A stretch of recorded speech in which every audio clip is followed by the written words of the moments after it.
السلام علیکم دوستو، آج ہم اسلامی تاریخ کا ایک ایسے لمحے میں داخل ہونے جا رہے ہیں جہاں رشتے، محبت اور جنگ سب ایک دوسرے کے سامنے کھڑے تھے۔ یہ وہ وقت تھا جب بھائی کے مقابل آ رہا تھا اور ایک بہن دونوں کو بچانے کی کوشش کر رہی تھی۔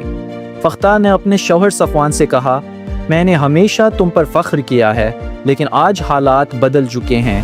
اس کی آواز میں خوف تھا، درد تھا۔ میرا بھائی خالد رضی اللہ عنہ اب مسلمانوں کے ساتھ ہے اور تم جانتے ہو وہ کیسا جنگجو ہے۔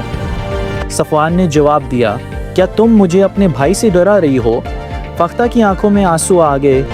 نہیں، میں صرف یہ چاہتی ہوں کہ تم دونوں ایک دوسرے کے سامنے نہ آؤ، کیونکہ اگر تم میں سے کوئی ایک بھی مارا گیا تو میرا دل ٹوٹ جائے گا۔ لیکن صفوان کے دل میں جنگ کی آگ بھڑک رہی تھی۔ اگر وہ میرے سامنے آیا تو رشتہ ختم۔ ادھر محمد صلی اللہ علیہ وسلم نے ایک زبردست حکمت عملی تیار کر لی تھی۔ اب صلی اللہ علیہ وسلم نے مکہ کے ارد گرد خفیہ نگرانی بٹھا دی تاکہ کوئی بھی قریش باہر جا کر مدد نہ بلا سکے۔ اور پھر ایک اہم فیصلہ کیا گیا۔ اسلامی لشکر کو 4 حصوں میں تقسیم کیا گیا، ہر حصے کا الگ راستہ، تاکہ دشمن منتشر ہو جائے۔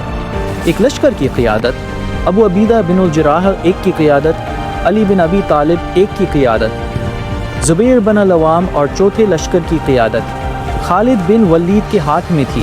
لیکن سب سے حیران کن بات یہ تھی، رسول اللہ صلی اللہ علیہ وسلم نے فرمایا، اگر وہ تم سے نہ لڑیں تو تم بھی ہاتھ نہ اٹھانا۔ اگر کوئی زخمی ہو جائے تو اس کی مدد کرنا۔ یہ جنگ نہیں بلکہ رحمت کا مظاہرہ تھا۔ 20 رمضان 8 ہجری اسلامی لشکر مکہ کی طرف بڑھا۔ 3 راستوں سے فوج داخل ہو گئی، لیکن حیرت انگیز طور پر کوئی مزاحمت نہیں، کوئی تلوار نہیں، کوئی جنگ نہیں۔ شہر خاموش تھا، ایک خوفناک خاموشی۔ لیکن اچانک خالد رضی اللہ عنہ کے لشکر پر تیروں کی بارش شروع ہو گئی۔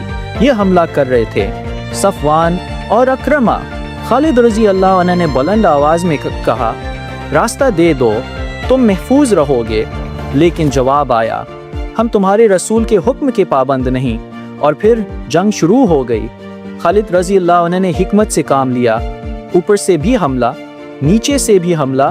چند لمحوں میں دشمن منتشر ہو گیا۔ صفوان اور اکرمہ میدان چھوڑ کر بھاگ گئے۔ جب خبر محمد صلی اللہ علیہ وسلم تک پہنچی، آپ صلی اللہ علیہ وسلم ناراض ہوئے۔ لیکن جب حقیقت معلوم ہوئی کہ حملہ پہلے دشمن نے کیا تھا تو معاملہ واضح ہو گیا۔ آخرکار وہ لمحہ آ گیا۔ رسول اللہ صلی اللہ علیہ وسلم مکہ میں داخل ہوئے۔